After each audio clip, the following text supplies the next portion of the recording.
Hello అండి. అందరికీ నమస్కారం. నేను మీ సరోజినినండి. రేపైతే రేపు శనివారం రోజు కాబట్టి మనం ఇలా దీపారాధన చేసుకోవాలండి. తిరుమల శనివారాలు నడుస్తున్నాయండి ఇప్పుడు. రేపు ఆఖరి వారం. ఇంకొక వారం లేదండి.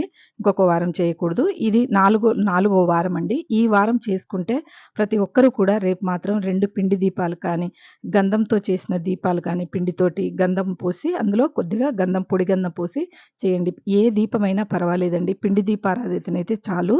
చక్కగా చేసుకోండి. రేపైతే మాత్రం అందరూ కూడా లాస్ట్ కాబట్టి చేసుకోవాలి. పొద్దున కానీ వీలు కుదరని వాళ్ళు ఈవినింగ్ కానీ చేసుకోండి. పొద్దున చేసేవాళ్ళు బ్రహ్మముహూర్తం లోపలే చేసుకోండి. చాలా మంచిది.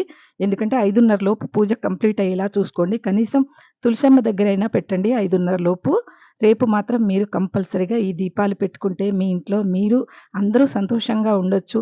అందరూ కూడాను ఈ దీపాన్ని మనం ఎందుకు పెట్టాలి అని అడగకూడదండి.